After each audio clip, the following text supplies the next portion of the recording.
akka kutaa baasii guutanii kun harargee raay kun shawar raay mee akkam namatti tola akkam nama gammachiisa mee isinumatti dhiisaa mee walloo dhiisaa jecha nama jedhee kee nama gammachiisu akka harargeetti uffata aadaa harargee uffatee uummanni keenya wal ijaaree nama 50 yookiin nama 100 baasii guddaa tokkotti nammee akka jimmaattis akka arsiittis beellamatee yoo guyyaa tokko dhaqee adaamaatti wal argee wal dubbisee abshiraa jajjabaadhaa jedhee waan harargee beeku waa'ee walloo jimmatti himnaan waan jimmi beeku shawaatti bee waan shawaan beeku arsiitti bee arsii waan beeku wal dabarsitanii information jechuudha akka gandaatti fudhattanii galtanii ummata kana haga yoomitti akkasitti ilaalla ka jedhu hawaasa keessa gadi buusuu qabdu warri biyya keessa jirtan waa guddaa hojjechuu dandeessu nummoo isin ajajaan jiru asliin bakiin biyya keessa jiraallee kana goonee sin agarsiifna bakkumatti dhalanne irraa nama fudhanne akkas godhaa bareechaa tokko inni lammaffaan immoo dhaamsi koo inni xumuraa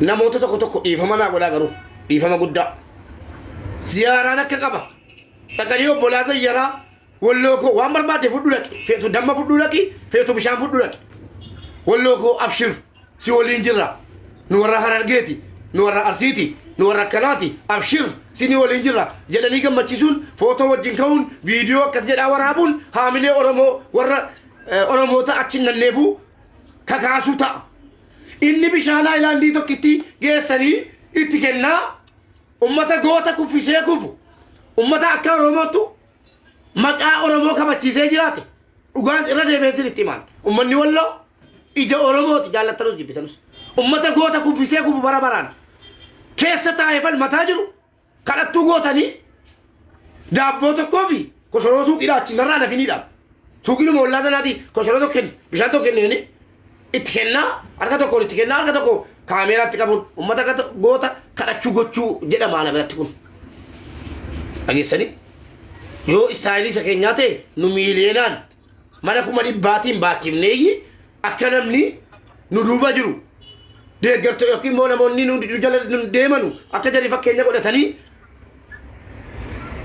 ummata keenyaaf sagalee ta'anii akkasitti geessanii rakkataa baachisanuuf viidiyoo waraabne malee koshoroo tokkoo fi peepsii tokko itti kennaa ummata goota kuffisee kufu kadhattuu gochuun natti fakkaatee dhangala kootiin geessanii bishaan tokko itti kennaa koshoroo tokko itti kennaa hin waraabinaa hin geessinaa tasuma an akka yaada kiyyatti hin geessinaa yoo geessan moo geessaati waa itti kennaa suuraan keenyaa itti dhagahama namni ciisa an amma namni wayituu maallaqa naa fidee footoo si wajjin kaa jedhe wallaahi hin eeyyamu maallaqa isaa qilee buusa malee maal kadhattuudhaan akka dhayan sini galila akka silaa dubbiin anuu akkanan jedhe kafayyaa qabu ummanni goonni dhukaasee itti dhukaafamee kufe goonni kuffisee kufu akka waan kadhattuu ta'e ciisee ati dhattee bishaan tokkitti waan ija namaa guutu yuutuu ta'e gaariidha yookiin waa fitfitii wayii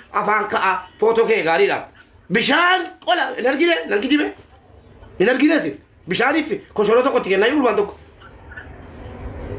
footoo ka'a gar tokko dhimma no kanan deeggarru dhiisaa waan kanaan irraa dhaabaa bira dhaabadhu waan geessite keessi harka suwaas dhaqi bira dhaabadhu suuraa kee rakkoon qabu obbolaa keetti wajjin suuraa kaate viidiyoos waraabitti dabali rakkoon qabu ummata koo walloo anamma yoo achi jira dalka duwwaan dhaqaan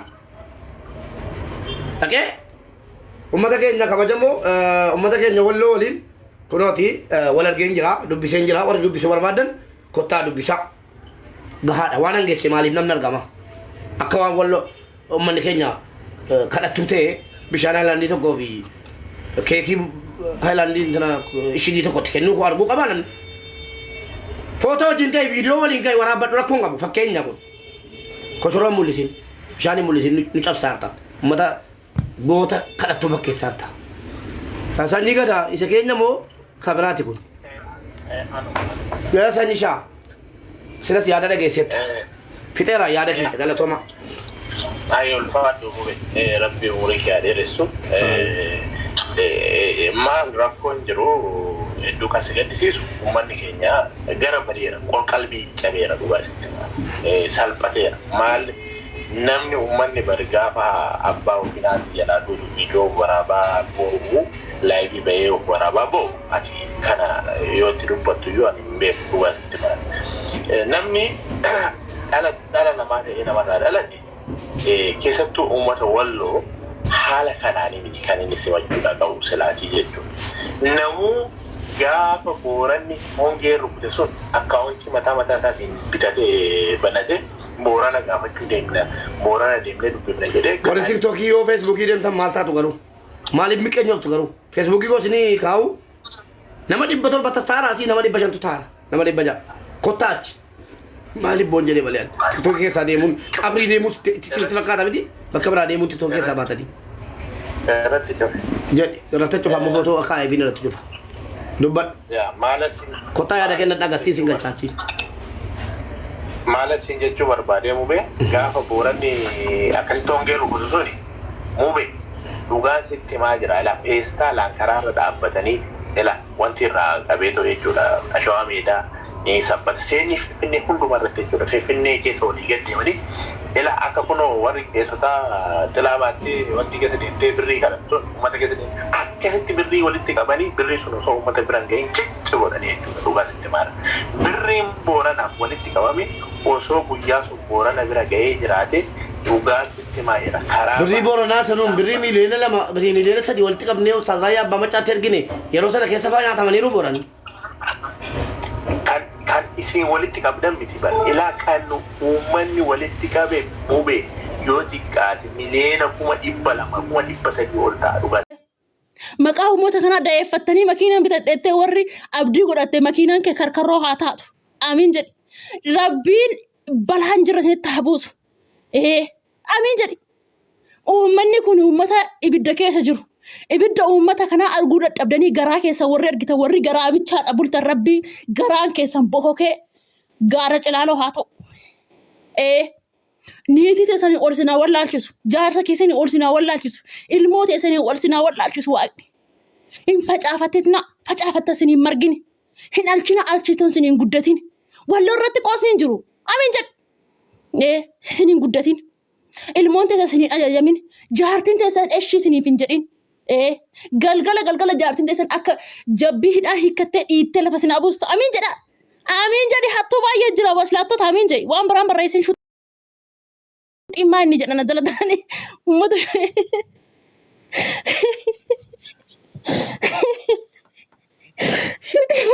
jedhanii yaa rabbii kiyya.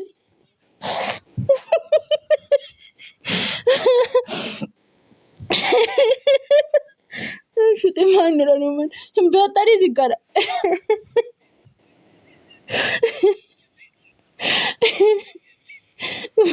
Warri beektanitti himaa.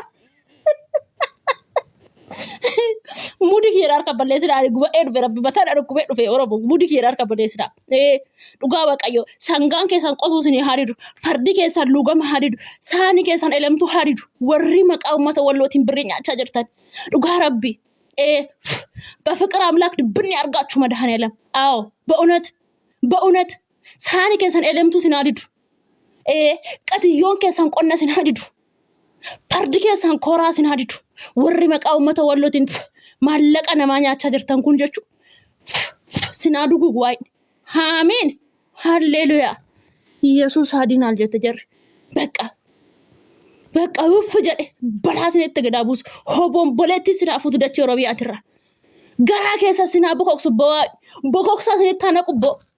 Hantee uummanni kun uummata akkam namni akkamitti maallaqa uummata kanaa ani amma nanya tapane anima tuni otonar gade karat apa nyad garu beri mata wallo nyad duga hinyad beri mata wallo beri ummata kana hinyad otoma ila nama nyachi suka kana nama nyachi sine jara bar wahin ummata kana nama nyachi sumati nama yu rafisu duga rabbi sininja duga wahin ummata kana nama mara ummata wallo chud la ummanni kuni mana yalat ille dakane akka yaalamne karaan isaanitti cufame balballi isaanitti cufame rasasan leedo of keessan baafatini du'a jiran jechuudha ummanni kun dhugaa rabbi adama dhufuudhaaf adama jechuun qayoo ofii dhufuudhaaf mana ofii dhufuudhaaf affaar irraan deemaniit la affaar irraan zooranii makaraa meeqa arganii waacahii meeqa bahanii birrii 40 kaffalanii dhufanii jechuudha.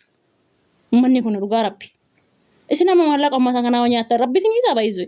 Rabbi kun nama niisu dhugaa. Rabbi nama niisu nyaatina maqaa uummata kanaatiin. Si jimmirin maqaa saba ofiitiin akkamitti birriin nyaatama. Maal lama godha kan saba ofii nama caalee jiramaa? Namaan caaluun jiru saba of sabni ofii waan hunda baqaa mabaar bicha. Gaafa uummata Wallaggaa sanillee hin beekne nama meeqa surree jijjiirrate bara abbaa. Nama meeqa barcaamaa dadaasii uffatee bara. Maallaqa uummata saniiti. Hin beekne bara wal beekna dhugaa. Otuma wal beeknu zim jenne geessanillee kootu yaanaa jenne zim gajjanne jechuudha. Jenne gajjanne zim jenne jechuudha. Geessanillee nuugamanii jiran ijoo nuugamanii bara. Bakka luugamtaan hattuun nuugamteerti. Gaafa waa'een gargaarsaa gadi bahe rakkoon uummata Oromootti gaafa gadi galee hattuudhaa fi sisaayee galeef jechuudha. Sisaayee jechuun afaan Amaariffaati. Afaan Oromootiin maal jedhama? Maal jedhama sisaayeen afaan Oromootiin? Sisaayee ማለት ምን ማለት ነው በኦሮምኛ እናንተ? Sisaayee jechuun maal jechuudha?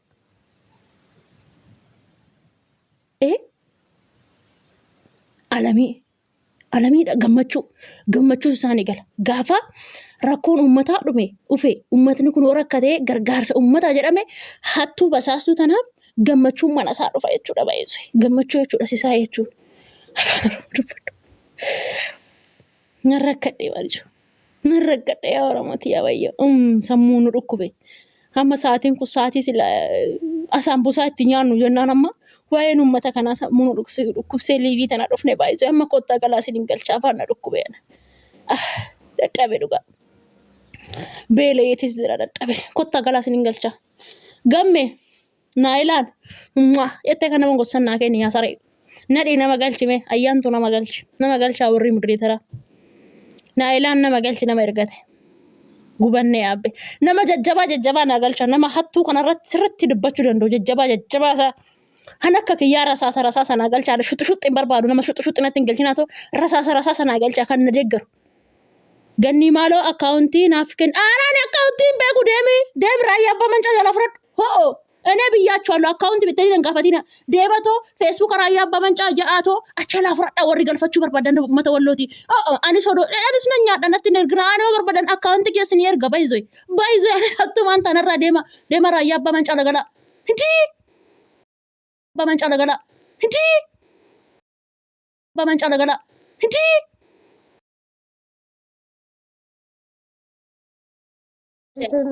ወደ ተርናኪን Ati maal gocha dhufte tama dubbachuu dhufte moo kolfuuf dhufte saree baay'ee gadi. Baay'ee nama galcha nama jabaa isaan galcha nama jabaa tokko argeera jalatti. Wayne silkiin kiyya allage.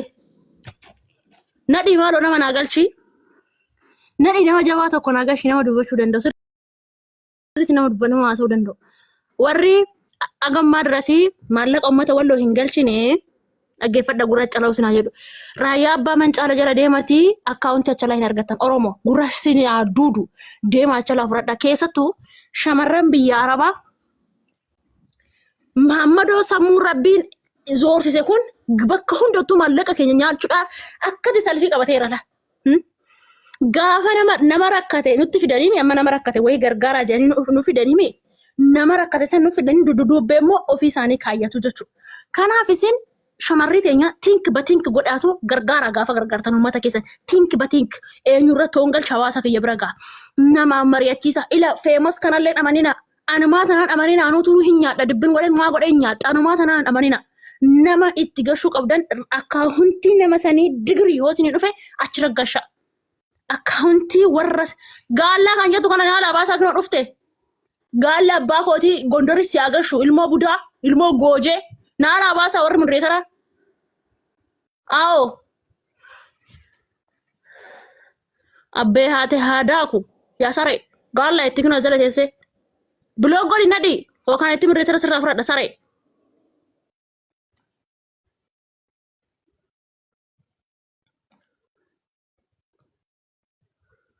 ቆይ እኔ ብሎክ ማደርገው ብሎክ ሙይት አይደለም ብሎክ ነው የምታደርገው ብሎክ አድርግ አይዋ ሄክ አሳ ነው ኮይስ ወላ አይዋ wah nadiki ya gosh blog god ayanto murreter sikene sifis blog god warra kana ma ho dufani blog god oromoti yani warra kana hambarbadu duga rabbi ani warra kana bayu wani sanjibba duga waaqa bayu wani sanjibba jarritu nonatti ufte gifitin ya 90 kore aserra na kore asiggenadachi rabbi inshallah on jaratan baizu inshallah nde ani ho sunde kesani fu murreter kenare waslata ታብታብ ጎዳ ነምኒ ገልተኒ ዱበቹ በርባዳን ኮታ ሴና ክኑ አምስት ወቀፋና ማሪፋ በሬሳ ጅር ከናስ ገገሳ ማል ጀታ አንተ እኔ ቆሌ ይነግረኛል ተከሻ ይነግረኛል ያው ስድብ የምትሳደቡ ሰዎች ገኒ አማርኛ ማንበባችሁልን ብላችሁ ያው ምንትን የምትሉት እኔ ተከሻ ይነግረኛል ምን እንደምትሉት አዎ መቼም እናንተ ነገ መታችሁ ደና ነገርን እንደማትጽፉ ታውቃለሁ አዎ ሂዱ ከዚህ ስር ምንም የሚመለከታችሁ ነገር የለም ስማችሁን አልጠራሁትም እኔ ስለ ራሴ ያወራሁት ነው ቱልቱላ Marimaan keessa naa gubatu marimaan keenya gubanii yaabbe. Gosh gaggeessi nadhiin gaggeessa akkanatti haa dharaa'u. Barreessa afaan Oromoo